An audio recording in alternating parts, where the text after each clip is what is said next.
নাফিসার চোখ থেকে অঝরে পানি। সাইমনের দিকে এক পলক তাকিয়েই হঠাৎ যেন সমস্ত শক্তি ফুরিয়ে গেল তার। চোখ বন্ধ হয়ে আসলো, শরীর ঢলে পড়ল। সাইমন মুহূর্তের জন্য স্থির হয়ে গেল, কেবল তাকিয়েই থাকলো ওর মুখের দিকে। হালকা ঘাম জমেছে কপালে, চোখের পাতাগুলো নিস্তব্ধ হয়ে নেমে এসেছে গালের ওপরে। ঠোঁটগুলো শুষ্ক আর ফ্যাকাশে মনে হচ্ছিল। ভয়ের অতিরিক্ত চাপ তার শরীর আর সহ্য করতে পারেনি। পেছন থেকে রুশনার কণ্ঠ শোনা গেল, এভাবে দাঁড়িয়ে আছিস কেন? ও তো সেন্সলেস হয়ে গেছে অতিরিক্ত প্যানিক হওয়ার কারণে। তাড়াতাড়ি কোলে তুলে পাশের রুমে নিয়ে শুইয়ে দে। সাইমন যেন হুঁশ ফিরে পেল, তাড়াতাড়ি নাফিসাকে কোলে তুলে পাশের রুমে নিয়ে গিয়ে বিছানায় শুইয়ে দিল। কিছুক্ষণ তার দিকে তাকিয়ে থেকে রুশনাকে বলল, আপি ওর হিজাব খুলে দে। রুশনা এগিয়ে এসে হিজাব খুলে দিল। সাইমন তখনই চুপচাপ বাইরে চলে গেল। রুশনা নাফিসার পাশে বসে আলতো করে ওর গালে হাত রাখলো। নাফু, শুনতে পাচ্ছ? কোনো সাড়া নেই। রুশনা ওকে হালকা করে মাথা উঁচু করিয়ে মুখে একটি ওষুধ দিল। যদি এমন অবস্থায় ঘুমের ওষুধ দেওয়া যায় তবে সেটাই দিয়েছিল, যেন অন্তত কিছুক্ষণ বিশ্রাম নিতে পারে। ওকে কম্বলে মুড়ে রেখে কিছুক্ষণ পর রুশনা নিচে নেমে এলো। নিচে এসে দেখলো সাইমন সোফায় বসে আছে, দুই হাত দিয়ে মাথা ঢেকে রেখেছে, কপাল নিচের দিকে ঝুঁকে। রুশনা ওর পাশে বসে হাত রাখলো বাহুতে। টেনশন নিস না, কিছুদিন মেডিসিন আর ট্রিটমেন্ট নিলেই ঠিক হয়ে যাবে। তুই কিন্তু একটা ভালো কাজ করেছিস, ওকে বাসায় নিয়ে এসেছিস। একটা ভালো পরিবেশ দরকার ছিল ওর জন্য। সময় লাগবে, কিন্তু আস্তে আস্তে ঠিক হয়ে যাবে। সাইমন শুধু অস্পষ্টভাবে বলল, ওর দৃষ্টি অন্য কোথাও, মনে হচ্ছিল গভীর কিছু ভাবছে। রুশনা আবার বলল, তুই নাফিসার প্রতি এত কনসার্ন কেন? ওর ব্যাপারে তুই একটু বেশি ভাবছিস দেখছি। তারপর কিছু একটা ভেবে বলল, বুঝতে পেরেছি। সাইমন হঠাৎ চমকে রুশনার দিকে তাকালো। কি বুঝতে পেরেছিস আপি? রুশনা হেসে বলল, যে নাফিসাকে তুই নিজের ছোট বোন ভেবে নিয়েছিস, তাই এত কেয়ার করছিস। মনে আছে ছোটবেলায় সাইফান হওয়ার সময় তুই বলছিলি তুই ভাই নিবি না, তুই বোন নিবি। হা হা হা। সাইমনের রাগ চেপে বসলো। একে তো বিনা কারণে নাফিসাকে তার বোন বানিয়ে দিল, তার উপর মনে পড়েছে নাফিসার জীবন। একটা ছোট্ট মেয়ে কত রকম আঘাত আর কষ্ট সহ্য করেছে। সব রাগ একসাথে জমে গিয়ে হঠাৎ সে চিল্লিয়ে বলে উঠল, আপি প্লিজ থামবি তুই? রুশনা অবাক, কি হলো তোর? আমি তো মজা করছিলাম। সাইমন কিছুক্ষণ চুপ থেকে ধীর কণ্ঠে বলল, সরি, কিছু না। ওকে এখন নিয়ে যেতে পারবো? আমি একটু ঘুমের ওষুধ দিয়েছি, কিছুটা সময় লাগবে। ততক্ষণ আমার সাথে গল্প কর। তুই তো এ বাসায় আসিস না। ঘরে তখন এক ধরনের নীরবতা। এসি শীতল বাতাস চারপাশে ধীরে ধীরে ঘুরে বেড়াচ্ছে, যেন বাতাসও ঘুমিয়ে আছে। পর্দার ফাঁক দিয়ে এসে পড়ছে দুপুরের গড়িয়ে যাওয়া রোদের নরম সোনালি আলো। বিছানার সাদা চাদরের ওপর সেই আলো পড়েই যেন মৃদু উষ্ণতা যোগ করছে শীতলতার মাঝে। বিছানার ওপর শুয়ে আছে নাফিসা, মুখে ক্লান্তির আভা, শ্বাস প্রশ্বাস ধীর, চোখের পাতাগুলো ভারী হয়ে বন্ধ। চুলের কিছু গোছা এলোমেলো ভাবে কপালে এসে পড়েছে। ঠোঁটে কোনো কথা নেই, শুধু নীরবতা। হঠাৎই খুব হালকা একটা স্পর্শ অনুভব করলো সে, যেন কারো নরম হাত তার গালের ওপর আলতো করে বুলিয়ে গেল। কপাল কুঁচকে গেল নাফিসার। ঠোঁটের কোণে অস্পষ্ট শব্দ কিছু বিড়বিড় করছে, যা বোঝা যাচ্ছে না। এক মুহূর্তের মধ্যেই যেন শরীরের ভেতর একটা অজানা আতঙ্কের ঢেউ উঠল। হঠাৎই চোখ খুলে ভয়ার্তভাবে সোজা হয়ে বসলো। তার সামনে দাঁড়িয়ে আছে এক ছোট্ট প্রাণ, 3 বছরের বেশি হবে না। গোল মুখ, বড় বড় কৌতূহলী চোখ, গালে ডিম্পল পরা দুষ্টু হাসি। শিশুটি যেন একেবারেই ভয় পায়নি, বরং অবাক হয়ে তাকিয়ে আছে। হাতে এখনো নাফিসার গালের উষ্ণতা রয়ে গেছে। নাফিসা প্রথমে কেবল তাকিয়ে রইল, তারপর ধীরে ধীরে চারপাশে চোখ বোলালো। এ ঘর কোথায়? এত সুন্দর সাজানো পরিচ্ছন্ন, জানালার ধারে নরম কুশন, সাদা আলমারি, শীতল বাতাস, কিছুই চেনা নয়। মুহূর্তের মধ্যে আগের কিছু দৃশ্য মনের পর্দায় ভেসে উঠল। অস্পষ্ট স্মৃতি, কিছু মুখ, কিছু কথোপকথন। হঠাৎই সেই মিষ্টি কণ্ঠ তার মনোযোগ ভেঙে দিল। থালামণি, তুমি ভয় পাইছো? নাফিসা অবাক হয়ে তাকালো। শিশুটি মাথা কাত করে প্রশ্ন করছে, চোখে একরাশ চিন্তার ছাপ। তার কণ্ঠের ভঙ্গি এতটাই সরল আর স্নেহভরা যে নাফিসার ঠোঁটে অনিচ্ছা সত্ত্বেও মৃদু হাসি ফুটে উঠল। সে ধীরে ধীরে মাথা নেড়ে বলল, আমি ভয় পাইনি। শিশুটি যেন তৃপ্তির নিঃশ্বাস ফেলল, তারপর উজ্জ্বল মুখে আবার বলল, তুমি অনেক সুন্দর, বিউটিফুল। শব্দটা স্পষ্টভাবে বলার চেষ্টা করলো, কিন্তু বারবার বিউটিফুল উচ্চারণটা হয়ে গেল বিটুটিফুল। নাফিসা চোখ নামিয়ে হাসলো, আঙ্গুল বাড়িয়ে শিশুটির নরম গাল আলতো করে টেনে বলল, তুমি তো অনেক মিষ্টি, বিউটিফুল। ওর সেটা বলার চেষ্টা করলো। শিশুটি খুশি হয়ে খিলখিলিয়ে হেসে উঠল। নাফিসা এবার তাকে কোলে তুলে নিল। ছোট্ট শরীরটা যেন এক ধরনের উষ্ণতা আছে যা মনে শান্তি আনে। তোমার নাম কি? নাফিসা প্রশ্ন করলো। শিশুটি যেন গর্ব করে বলল, মিশ্রি তাবিব এতান। নাফিসা অবাক হয়ে হেসে ফেলল। তোমার নাম মিশ্রি? শিশুটি মাথা নেড়ে না বলল, কিন্তু পরের মুহূর্তে আবার চেষ্টা করলো, মিস্ত্রি মিস্ত্রি। তবুও মিষ্টি বলার চেষ্টাটা বারবার হয়ে যাচ্ছে মিস্ত্রি।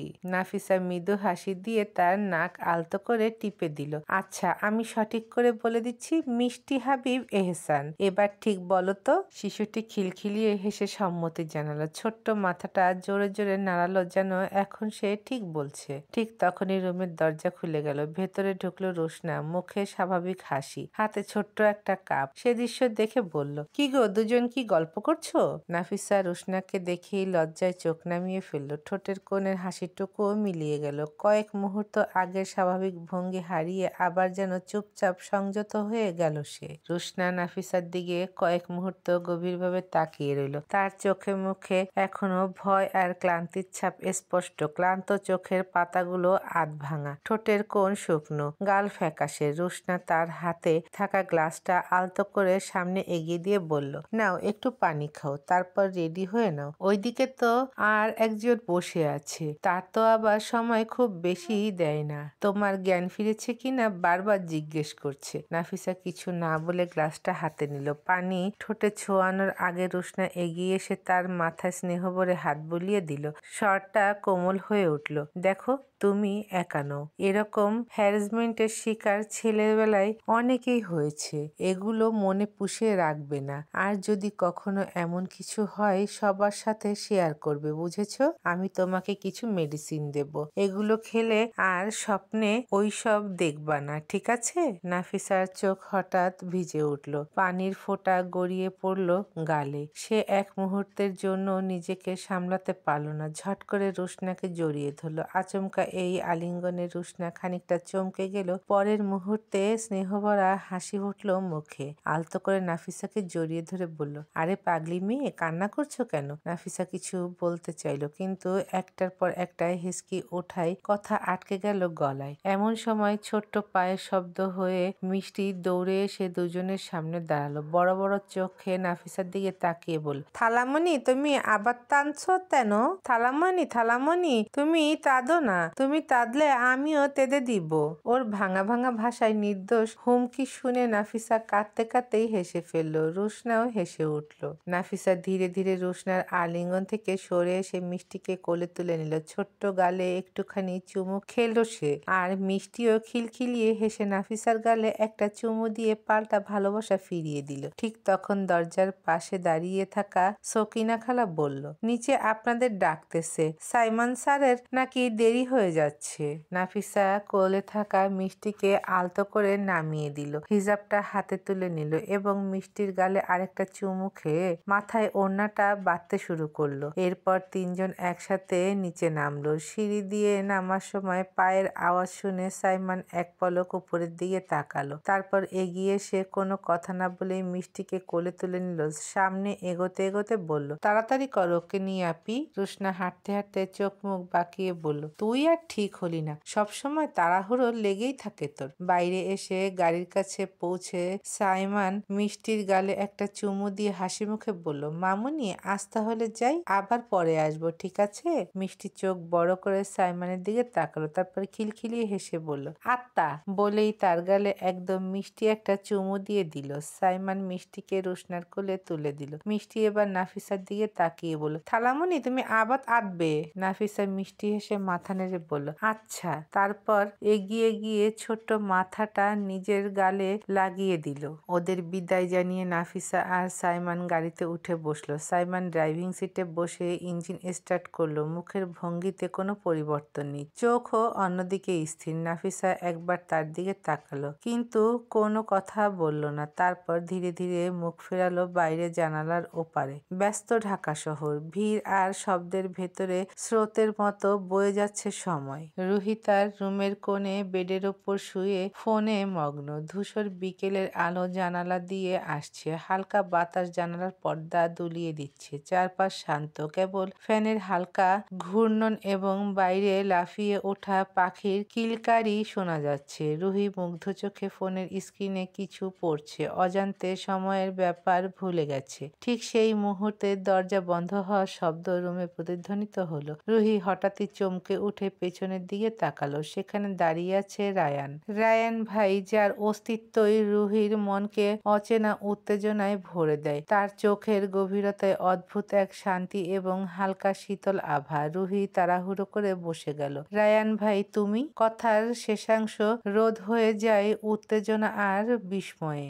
রায়ান কোনো উত্তর না দিয়ে নিঃশব্দে রুহির কাছে আসে এবং ধীরে ধীরে তাকে নিজের কাছে জড়িয়ে নেয়। রুহি মুহূর্তের জন্য ফ্রিজ হয়ে যায়। হৃদয় দ্রুত বেগ পেতে থাকে। মনে হয় প্রথমবারের মতো কোনো পুরুষ তার এত কাছাকাছি। শরীর অচেনা ভাবে স্থির, চোখগুলো বড় হয়ে যায়, আর ফ্যানের হালকা হাওয়া যেন আরো তীব্রভাবে শীতলতা বয়ে আনছে। কিছুক্ষণ পর রায়ান ধীরে ধীরে রুহিকে ছেড়ে দিয়ে সরি বলে মুখে হালকা দৃষ্টিতে তাকালো। তারপর কোমলভাবে রুহির গালে হাত রেখে বলল, তুই আমার ফোন রিসিভ করছিলি না কেন? তুই জানিস আমি কত টেনশনে থাকি? রুহি হঠাৎ হুঁশে আসে। তার অভিমান ও রাগের ভঙ্গিতে রুহি উত্তর দেয়, কিসের জন্য তোমার ফোন রিসিভ করতে যাব? কে হও তুমি আমার? রায়ান হেসে ওঠে, চোখে হালকা ঝিলিক, মুখে ফুফাতো ভাই আর প্রেমিক দুইয়ের মিশ্রণ। কোন অধিকারটা চাপাবো তোর উপর? নাহু, ফুফাতো ভাই আর প্রেমিক দুইটাই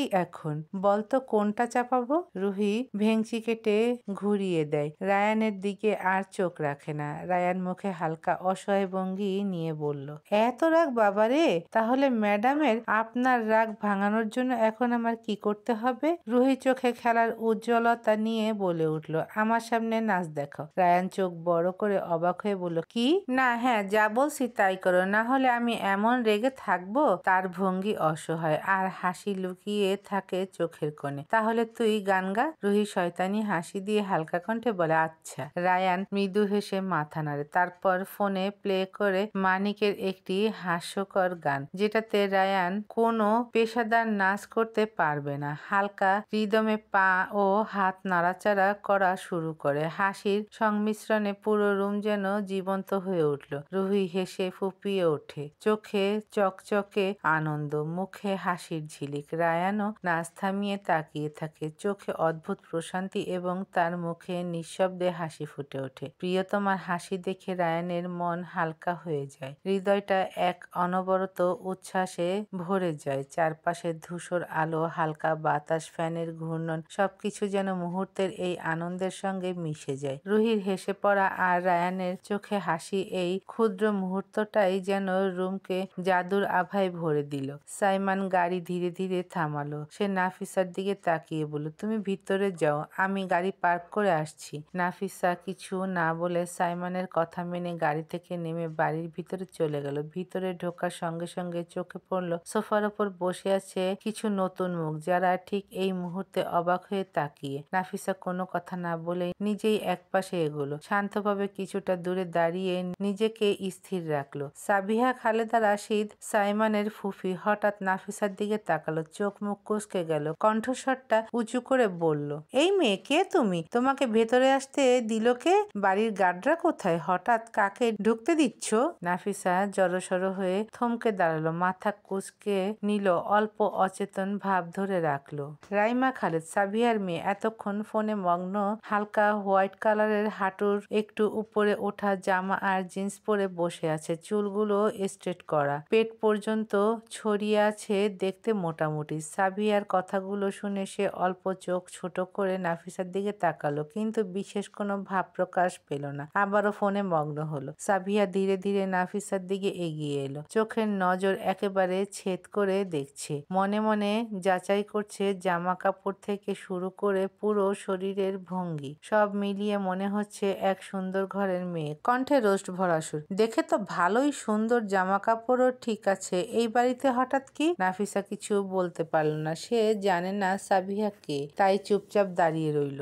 সাবিহা ক্ষিপ্ত হয়ে আবার বলল, কি শুনতে পাচ্ছ না? কি জিজ্ঞেস করছি তোমাকে? ঠিক সেই মুহূর্তে তড়িঘড়ি করে আফিয়া বেগম হাজির হলেন। ধীর ও দৃঢ় কণ্ঠে বললেন, সাবিহা, এটা আমার মেয়ে। সাবিহার চোখ ভঙ্গি অল্প বিস্মিত, মুখে প্রশ্নের ছাপ। কোথা থেকে পেলে ভাবি তোমার মেয়ে আবার? রাইমা অবাক চোখে তাকালো, ফোন হাতে সামান্য থামলো, তারপর নীরবভাবে এগিয়ে এসে নাফিসার পাশে দাঁড়ালো। ও সাইমনের বন্ধুর বোন। ও কিছু ঘটনা খুলে বলল। এখন থেকে আমাদের বাড়িতেই থাকবে, মৃদু কণ্ঠে বলল, শান্ত ও দৃঢ় ভঙ্গিতে। নাফিসার মাথা থেকে পা পর্যন্ত ধীরে ধীরে ঝাঁকঝাঁক করে তাকালো আবার। সাবিহা দেখে বলল, তো তাকে আবার স্কুলে ভর্তি করার কি দরকার ছিল? বাড়িতে কোনো কাজের জন্য লাগিয়ে দিলে হতো। তোমাদের এত ভালো মানসিকতা আমার পছন্দ নয় বাবা। আজকাল কাউকে বিশ্বাস নেই। মাথা আরো নিচু করে নাফিসা চুপ করে থাকলো। আফিয়া বেগম সাবিহার কথার দিকে বিরক্তি প্রকাশ করলো। আফিয়া বেগম হালকা গম্ভীর কণ্ঠে বলল, সেটা তোমার না বুঝলেও চলবে, আমি নিজেই দেখব। সাবিহা রুষ্ট দৃষ্টিতে তাকিয়ে বলে উঠল, এই মেয়ের জন্য তুমি আমার সাথে এভাবে কথা বলতে পারলে?